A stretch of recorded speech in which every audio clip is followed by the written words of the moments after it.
धनबाद लोकसभा चुनाव में सभी प्रत्याशी अपने पक्ष में जनता का मत प्राप्त करने के लिए खूब पसीना बहा रहे हैं। एक और जहां देश की राष्ट्रीय पार्टी कांग्रेस और भाजपा के प्रत्याशी के बीच सीधा मुकाबला है, उनके पक्ष में स्टार प्रचारक मैदान में कमान संभाल रहे हैं, तो दूसरी ओर निर्दलीय उम्मीदवार सुनैना सिंह किन्नर भी कहीं किसी से कम नहीं है। वो खुद में अपना स्टार प्रचारक स्वयं है।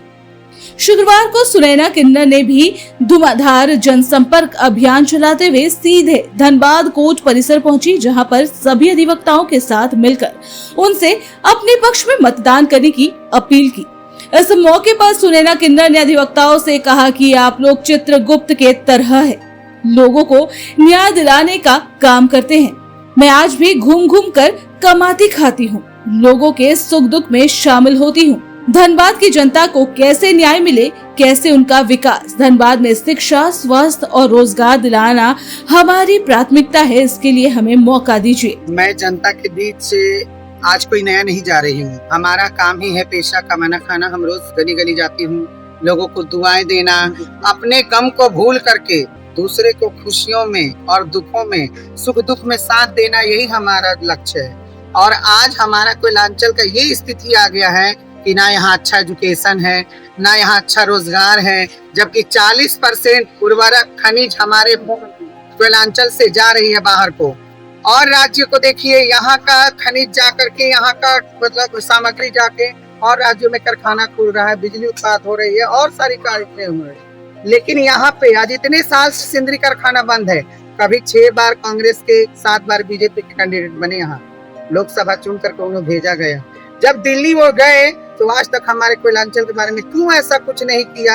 आज कोई पार्टी के नाम में वोट मांग रहा है तो कोई राहुल गांधी जी को अपना आदर्श मान के उनका विचारों पे चल के वोट मांग रहा है, लेकिन खुद जो है यहाँ के जो भी कैंडिडेट हो, मैं क्यों नहीं हूँ। अगर हम आज कोयलांचल के लिए कुछ किए हो किसी भी ने, तो कोई एक जन भी बता दे कि हमने ये काम किया है, हमने एम्स लाया है, हमने एयरपोर्ट बनवाया है, हमने सिंदरी कारखाना खुलवाया है, हमने इतने हजार युवाओं को बेरोजगार थे उनको रोजगार दिया। कभी अतिक्रमण आती है तो आप लोग भी जानते होंगे, कोर्ट के आसपास की दुकान हो, चाहे चपाटी के आसपास की हो, चाहे और भी क्षेत्र की हो, कोयलांचल के अंदर सबको अतिक्रमण के द्वारा हटा दिया जाता है। उस समय नेता, सांसद, एमएलए हमारे कहाँ रहते हैं। अगर ये चीज दुकान के बारे में, मकानों के बारे में, बेरोजगारी के बारे में अगर ये चर्चा करते, संवैधानिक तौर पे ही करते, अरे संसद कोटे में जो पैसा आता है कम से कम उसी को खर्चा कर देते, तो अतिक्रमण बार बार आता, बार बार क्षति होती हमारे जजमानों की। हमारे जो कोयलांचल के अंदर 2 रुपए 4 रुपए कमाने वाले हैं, किसी तरह अगर किसी अपने बच्चे को अच्छा शिक्षा देने चाहे, आज भी गरीबों में कितने अच्छे बच्चे हैं जो हिंदी मीडियम में नहीं है, इंग्लिश मीडियम सरकारी में भी नहीं है, सरकारी में प्राथमिक विद्यालय में पढ़ के और आज भी फराटेदार इंग्लिश और अच्छा गणित में ज्ञान रखते हैं कि वो आगे बढ़े तो क्या नहीं करे। लेकिन शिक्षा के अभाव के कारण वो बच्चे छिनते हुए दिए की तरह झलमला के रह जाते हैं। आज जो जिसके अंदर पॉसिबल है जिनका, उनके बच्चे बाहर जाते हैं पढ़ने के लिए। कोई फेस्टिवल आए तो माँ अलग से सकती है, बाप का अलग तन्हाई रहता है। क्या फेस्टिवल मनाए, हमारा बच्चा ही हमारे पास नहीं है, तो क्या अच्छा रोजगार, अच्छी शिक्षा, अच्छा यहाँ पे चिकित्सा रहता तो क्या यहाँ के बच्चे बाहर जाते पढ़ने? कभी नहीं जाते। तो मेरा यही प्रावधान है कि मैं अगर जीतूंगी चाहे हारूंगी, मैं समाज के लिए जो पहले भी करती थी और आज भी जो कर रही हूँ और आगे भी करते रहूंगी, और यहाँ एम्स को और एयरपोर्ट को और यहाँ से रांची, राजधानी कहीं भी जाने के डायरेक्ट तो गाड़ी नहीं है, इसके बारे में मैं चर्चा उठाते रहूंगी और लोगों के बीच में रह के लोगों का सेवा करती रहूंगी। अभी मैं कोर्ट में गई, सभी वकील साहब छोटे बड़े सबसे मैंने मिला, कई अधिकारियों से भी मिला। सबका मन में भी एक है, जबान पे रहे या ना रहे, कि कोयलांचल को बदलाव की दरकार है, बदलाव की जरूरत है।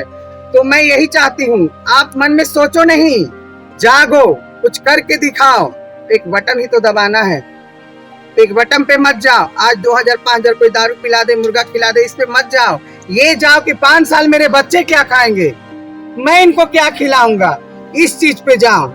आज का 5000 2000 का प्रलोभन पे मत जाओ। और सभी मैं मतदाताओं से और कोयलांचल के माँ बहन भाई जो भी हमारे अधिकारी पदाधिकारी ऊपर से नीचे तक और खास करके मीडिया कर्मी भाइयों से, कि एक बार अपनी बहन को भी चुन के दे, और नर को दिया नारी को दिया, इस अर्धनारी को भी दे के देखे, शिव का दूसरा अंश मानते हैं हमें, लेकिन पूजनीय लायक हूँ तो क्या सेठ पे चढ़ाने लायक हम कभी नहीं बनेंगे।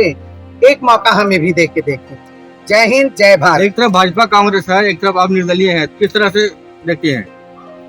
मैंने तो कहा भी कोई पार्टी के नाम में वोट मांग रहा है। जैसे मोदी जी की पार्टी है तो मोदी जी के नाम में वोट मांगा जा रहा है, और कोई राहुल गांधी को अपना आदर्श मान करके और उनपे वोट मांग रहा है। कोई भी प्रत्याशी, पहले का सांसद जो हो या एमएलए हो, कोई अपना काम को दिखा के वोट क्यों नहीं मांग रहा? क्यों जातिवाद को लगा देता है? क्यों अपने आदर्शों को लगा दे अपने पार्टी मेंबरों का? खुद का काम किया हुआ रहता तो एक थर्ड जेंडर सोसाइटी से मैं आती हूँ, क्या मैं इस कम्युनिटी से आते हुए भी इस चुनावी दंगल में लड़ने का साहस करती? लेकिन लोगों के बीच जा करके उनके दुखों को, उनके प्रॉब्लम को सुनते सुनते हम लोग के दिलों में कहावत एक भोजपुरी में बांझन का जानी सौरी के हाल, लेकिन हम लोग ऐसी हो फिर भी फीलिंग दिल पर टच करती है। तो आप लोग तो पूरे पुरुषार्थ हो, फिर विधानसभा में, लोकसभा में जाने के बाद हमारे जैसा क्यों बन जाते हैं? और मैं विश्वास दिलाती हूँ पूर्वांचल की जनता को कि मैं जो हूँ वही रहूंगी, बदलूंगी बिल्कुल भी नहीं। जय हिंद, जय भारत। न्यूज एएनपी के लिए नितेश के साथ कुंवर अभिषेक सिंह की रिपोर्ट। अशरफी कैंसर इंस्टीट्यूट सभी सुविधाओं से परिपूर्ण कैंसर चिकित्सा का एकमात्र विश्वसनीय प्रतिष्ठान अब धनबाद में एक ही छत के नीचे सभी प्रकार का इलाज जैसे अत्याधुनिक रेडियोथेरेपी मशीन, साथ में पेट स्कैन, मेमोग्राफी और अन्य सभी प्रकार के जांच की सुविधाएं उपलब्ध। वही तरीका वही इलाज अब अशरफी कैंसर इंस्टीट्यूट धनबाद में।